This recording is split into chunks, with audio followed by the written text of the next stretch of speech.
ओम नमः शिवाय। हर हर महादेव। केदारनाथ को क्यों कहते हैं जागृत महादेव? मात्र 2 मिनट की ये कहानी आपके रोंगटे खड़े कर देगी। एक बार एक शिव भक्त अपने गांव से केदारनाथ धाम की यात्रा पर निकला।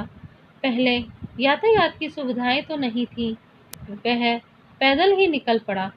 रास्ते में जो भी मिलता उससे केदारनाथ का मार्ग पूछ लेता। मन में भगवान शिव का ध्यान करता रहता और ओम नमः शिवाय हर हर महादेव बोलते हुए चलता रहता। चलते चलते उसको महीनों बीत गए। आखिरकार एक दिन वह केदारनाथ धाम पहुंच ही गया। केदारनाथ में मंदिर के द्वार 6 महीने खुलते हैं और 6 महीने बंद रहते हैं। वह उस समय पर पहुंचा जब मंदिर के द्वार बंद हो रहे थे। पंडित जी को उसने बताया कि वह बहुत दूर से महीनों की यात्रा करके आया है। पंडित जी से प्रार्थना की, कृपा करके दरवाजे खोलकर प्रभु के दर्शन करवा दीजिए। लेकिन वहाँ का तो नियम है, एक बार बंद तो बंद। नियम तो नियम होता है। वह बहुत रोया, बार बार भगवान शिव को याद किया कि प्रभु बस एक बार दर्शन करा दो, बस एक बार दर्शन करा दो।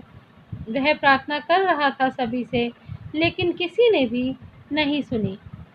पंडित जी बोले, अब यहाँ 6 महीने बाद आना। 6 महीने बाद यहाँ के दरवाजे खुलेंगे। यहाँ 6 महीने बर्फ और ठंड पड़ती है। और सभी जन वहाँ से चले गए। वह वहीं पर रोता रहा। रोते रोते रात होने लगी। चारों ओर अंधेरा हो गया, लेकिन उसे विश्वास था अपने शिव पर कि वो जरूर कृपा करेंगे। उसे बहुत भूख और प्यास भी लग रही थी। उसने किसी की आने की आहट सुनी। देखा एक सन्यासी बाबा उसकी ओर आ रहा है। वह सन्यासी बाबा उसके पास आया और पास में बैठ गया। पूछा, बेटा कहाँ से आए हो? उसने सारा हाल सुना दिया और बोला, मेरा आना यहाँ पर व्यर्थ हो गया बाबा जी। बाबा जी ने उसे समझाया और खाना भी दिया और फिर बहुत देर तक बाबा उससे बातें करते रहे। बाबा जी को उस पर दया आ गई।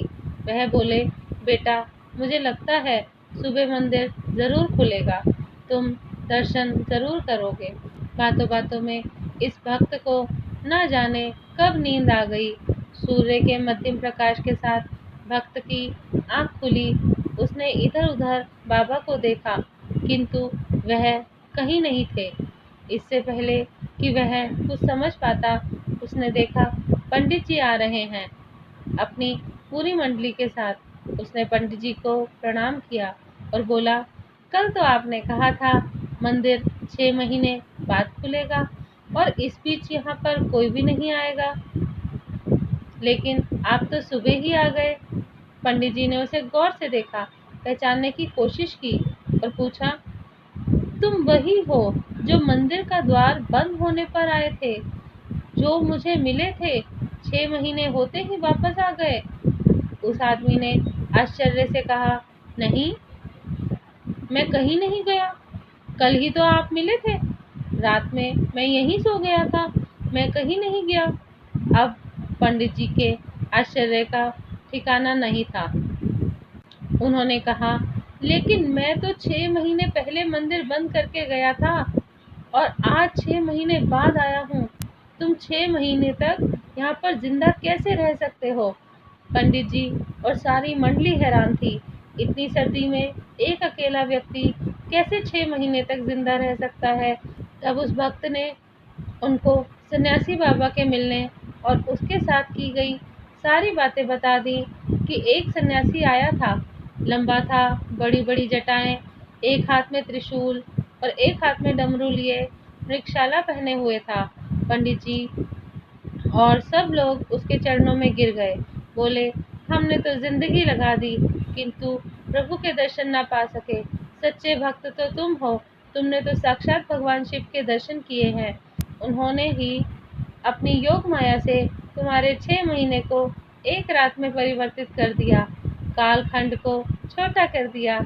यह सब तुम्हारे पवित्र मन, तुम्हारी श्रद्धा और विश्वास के कारण हुआ है। आपकी भक्ति को प्रणाम है। हर हर महादेव, हर हर महादेव। इसीलिए कहते हैं केदारनाथ को जागृत महादेव। जो वहाँ पहुँचता है उसको दर्शन ज़रूर मिलते हैं और भोलेनाथ जी उसको दर्शन ज़रूर देते हैं। जय हो मेरे भोले बाबा जी की। हर हर महादेव।